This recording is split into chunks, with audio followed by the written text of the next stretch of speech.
Hi everyone, welcome back to our English channel tell English. ఈరోజు వీడియోలో మనం basic modal verbs గురించి తెలుసుకుందామండి. మోడల్ వర్బ్స్ అంటే nothing but helping verbs. Can, could, may, should, must, shall, would, might వీటన్నిటికి కూడా modal verbs అంటారు. వీటిని మనం ఎప్పుడు యూజ్ చేయాలి, అలాగే సెంటెన్స్లో ఎలా యూజ్ చేయాలో, ఎలాంటి సందర్భాల్లో యూజ్ చేయాలో ఈరోజు వీడియోలో తెలుసుకుందాం. ఎక్కడ స్కిప్ చేయకుండా ఎండ్ వరకు చూడండి వీడియోని. నచ్చితే లైక్ చేయండి, సబ్స్క్రైబ్ చేసుకోండి. ఇప్పుడు కెన్ అనేది మనం ఎప్పుడు ఎలా యూజ్ చేయాలో తెలుసుకుందాం. మనం ఏదైనా పని చేయగలిగే సామర్థ్యం ఉన్నప్పుడు మనకి అలాంటప్పుడు కెన్ని యూజ్ చేయొచ్చు. కెన్ అనే హెల్పింగ్ వర్డ్ని యూజ్ చేయొచ్చు. ఫర్ ఎగ్జాంపుల్, వెళ్ళగలను, తినగలను, పాడగలను, నేను చేయగలను, నేను రాగలను. అలాంటివప్పుడు అంటే మనకు చేయగలిగే సామర్థ్యం ఉన్నప్పుడు ఈ కెన్ అనే హెల్పింగ్ వర్బ్ని యూజ్ చేయొచ్చు. దీన్ని సెంటెన్స్లో ఎలా యూజ్ చేయాలో చూద్దాం. నేను క్రికెట్ ఆడగలను, ఐ కెన్ ప్లే క్రికెట్. నేను ఏదైనా చేయగలను, ఐ కెన్ డూ ఎనీథింగ్. నేను అర్థం చేసుకోగలను, ఐ కెన్ అండర్స్టాండ్. నేను తినగలను, ఐ కెన్ ఈట్. ఇలాంటి సందర్భాల్లో మనం ఈ కెన్ అనే హెల్పింగ్ వర్డ్ని యూజ్ చేయొచ్చు. అలాగే కెన్ నాట్ అంటే మనం చేయలేని సామర్థ్యం, అంటే మనకి సామర్థ్యం లేని టైంలో చేయలేనప్పుడు ఎలా చెప్పాలి అంటే, నేను క్రికెట్ ఆడలేను, ఐ కాంట్ ప్లే క్రికెట్. నేను ఏమీ చేయలేను, ఐ కాంట్ డూ ఎనీథింగ్. నేను అర్థం చేసుకోలేను, ఐ కాంట్ అండర్స్టాండ్. ఇలాంటప్పుడు మనం చేయలేని టైంలో కెనాట్ని ఇలా సెంటెన్స్లో మనం యూజ్ చేయొచ్చు, అంటే చేయలేను.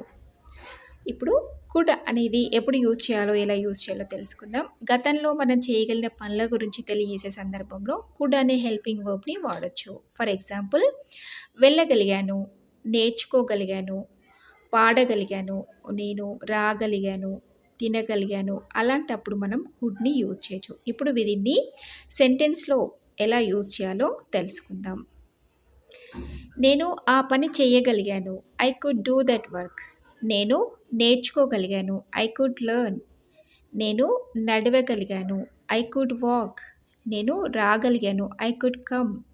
నేను తినగలిగాను, ఐ కుడ్ ఈట్. ఇలాంటప్పుడు మనం కుడ్ని యూజ్ చేయొచ్చు. అలాగే కుడ్ నాట్ని ఎప్పుడు యూజ్ చేయాలో తెలుసుకుందాం. కుడ్కి నెగిటివ్ ఫామ్ కుడ్ నాట్ కదా, దాన్ని ఎలా యూజ్ చేయాలో తెలుసుకుందాం. మనం చేయలేని పనుల గురించి తెలియజేసే సందర్భంలో కుడ్ నాట్ని మనం యూజ్ చేయొచ్చు. అంటే నేను ఆ పని చేయలేకపోయాను, I could not do that work.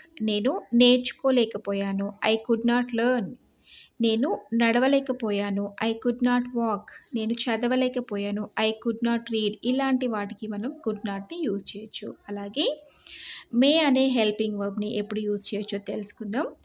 భవిష్యత్తులో ఏదైనా పని మనం జరగవచ్చు అని చెప్తాం కదా, ఊహించి చెప్తాం కదా, మేబీ జరగవచ్చు అని. అలాంటప్పుడు మే అనే హెల్పింగ్ వర్బ్ని యూజ్ చేయొచ్చు. ఫర్ ఎగ్జాంపుల్, వెళ్ళవచ్చు, పోవచ్చు, రావచ్చు అని చెప్తాం కదా. అలాంటప్పుడు మే అనే ఈ హెల్పింగ్ వర్బ్ని యూజ్ చేయొచ్చు. ఇప్పుడు దీన్ని సెంటెన్స్లో ఎలా యూజ్ చేయాలో తెలుసుకుందాం. ఆమె పార్టీకి వెళ్ళొచ్చు, she may go to party. అతను సినిమాకి వెళ్ళొచ్చు, he may go to cinema. అతను ఈరోజు రావచ్చు, హీ మే కమ్ టుడే. ఇలాంటి వాటిలలో రావచ్చు అని మనం ఊహించి చెప్తాం కదా, అలాంటప్పుడు మనం మే అనే ఈ హెల్పింగ్ వర్బ్ని యూజ్ చేయొచ్చు. ఇప్పుడు షుడ్ అనే హెల్పింగ్ వర్బ్ని, మోడల్ వర్బ్ని ఎప్పుడు యూజ్ చేయాలో, ఎలా యూజ్ చేయాలో తెలుసుకుందాం.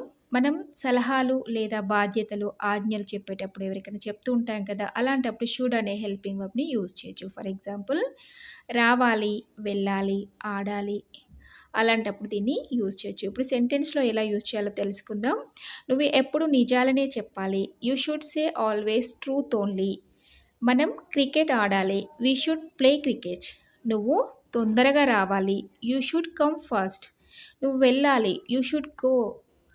అలాంటప్పుడు దీన్ని మనం యూజ్ చేయొచ్చు సెంటెన్స్లో. అలాగే ఇవే కాకుండా మీరు రోజు మీ డైలీ లైఫ్లో జరిగే కొన్ని సెంటెన్స్ని తీసుకుని దానికి కుడ్, షుడ్ అలాంటివి ఎప్పుడు యూజ్ చేయాలో ప్రాక్టీస్ చేస్తున్నారంటే చాలా త్వరగా ఇంగ్లీష్ అనేది నేర్చుకోవచ్చు. ఈ వీడియో మీకు నచ్చినట్లయితే తప్పకుండా ఒక లైక్ చేయండి, మీ ఫ్రెండ్స్కి షేర్ చేయండి.